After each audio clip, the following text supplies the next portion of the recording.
बहुत छोटा सा। ये कहानी है दो पड़ोसी की। एक पड़ोसी जो कि नया आया था एक मोहल्ले में, और दूसरे पड़ोसी जो कि एक हस्बैंड और वाइफ थे, जो कि मिल के एक साथ रहते थे। जो नया पड़ोसी था उसने देखा कि जो हस्बैंड वाइफ रहती है वो वाइफ बहुत सुंदर है, तो हर दिन वो उसके वाइफ को देखने लगा। तो वाइफ इरिटेट होके जाके हस्बैंड को कंप्लेन की। बट हस्बैंड क्या करे, उसे लगा कि मेरी वाइफ की कुछ गलती होगी, तो चुपचाप रह गया। और उसने बोला तुम अपना टाइम ही चेंज कर दो बाहर जाने का। तो इसी तरह वाइफ ने तो अपनी टाइम चेंज कर दी। कुछ दिन ऐसे ठीक ठाक बीत भी गए, पर कुछ दिन बाद फिर से वो नया पड़ोसी फिर से देखने लगा। इस बार वाइफ क्या करे, अपने हस्बैंड को बता नहीं सकती क्योंकि कुछ करेगा नहीं। तो वो भी कुछ दिन ऐसे सहने के बाद वो भी मुस्कुराने लगी, और कुछ दिन बाद उन दोनों का रिश्ता और गहरा हो गया। कौन? पति, हस्बैंड और वाइफ नहीं, जो नया पड़ोसी और वाइफ का।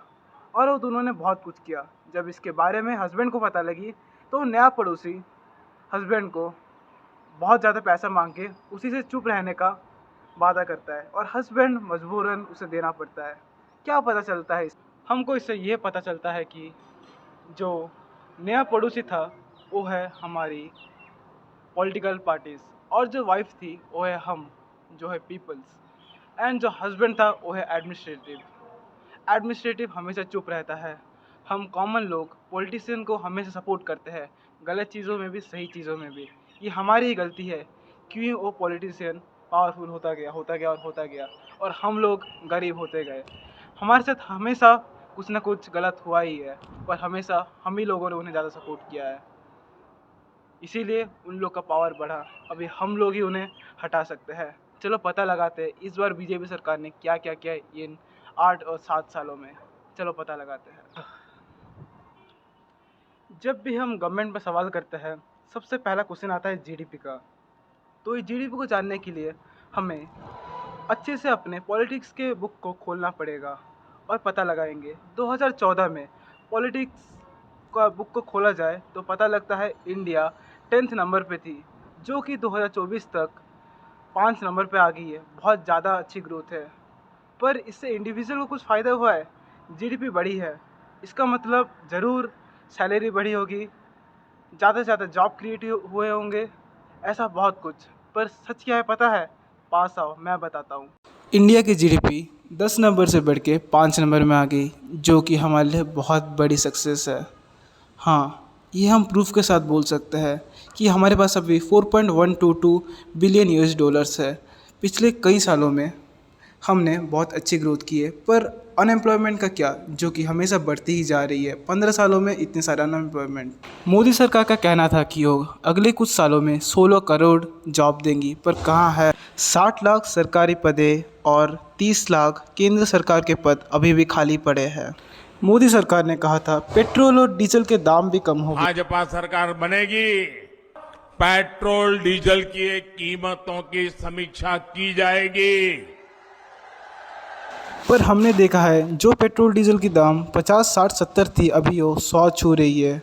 वाह मोदी जी वाह।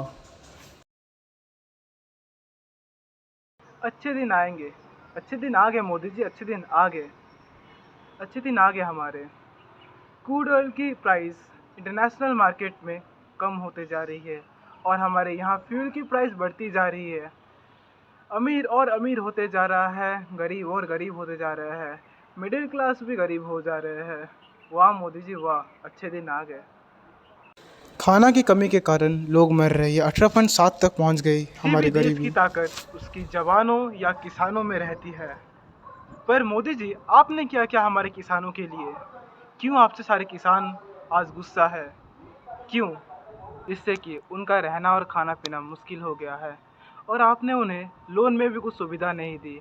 उसके बाद उन जब कुछ क्लाइमेटिक चेंज होते हैं, उन्हें हेल्प चाहिए होता है, उसकी सुविधा भी आपने नहीं दी। एक फिक्स्ड मार्केट प्राइस चाहिए थी, पर उन्हें वो भी नहीं दिया गया। क्यों मोदी जी क्यों? ऐसा क्यों हो रहा है हमारे फार्मर लोग के साथ? पहले 2014 में 4000 फार्मर सुसाइड से मरे, और 2022 तक ये 11000 पहुंच गया। क्या है आंसर आपके पास इसका? कुछ है आंसर? क्या है सोल्यूशन इसका मोदी जी? चलो मैं आपको एक कहानी सुनाता हूँ, जिसमें आपके पास एक कुकीज़ का जार है और आपको गिन के बताना है कितने कुकीज़ है। पर यहाँ पर एक सिचुएशन है, जो कुकीज़ गिन रहा है वो सीबीआई है और जिसको बताना है वो है हम। पर सीबीआई तो सेंटर के अंदर है, तो बेचारा वो कुकीज़ गिन नहीं पा रहा, और जो कुकीज़ अंदर है वो है हमारी मोदी सरकार की काले कन्ना में। अभी सेंटर के अंडर सीबीआई आके कुछ कर नहीं पा रही है, पर हम लोग ये उठा सकते हैं। बीजेपी सरकार किसी को भी भर्ती कर दे रही है पैसों के लिए। बीजेपी सरकार अभी नए 25 लीडर को लाई, जिसमें से 23 करप्टेड थे, पर उनमें से 3 का केस पूरा क्लोज़ हो गया और फिर 20 का अभी बंद है पूरा। कदम कदम बढ़ाए जा, भ्रष्टाचार मिटाए जा, ये देश का कुछ नहीं होगा, खाने वाले खाएंगे और देखने वाले देखते ही रह जाएंगे। अभी भी हमारे पास टाइम है। जब इंदिरा गांधी ने करप्शन की थी, जब उन्होंने इनकम टैक्स को 97% तक ले ली थी, तब हमने एक साथ होके उनकी गवर्नमेंट चेंज कर दी थी। इस बार फिर से वो टाइम आ चुका है। हमको सही गवर्नमेंट को चुनना पड़ेगा, जो हमारे लिए खड़े होंगे, जो हमारे एक वोट आपकी एक गवर्नमेंट बदल सकती है। चलो इस बार वोट करें सही से। चलो सबको मिल के वोट करते हैं, सोचेंगे जो हमारे लिए विकास में काम आएंगे, जो हमारे विकास को बढ़ाएंगे। चलो फिर से एक वोट आपकी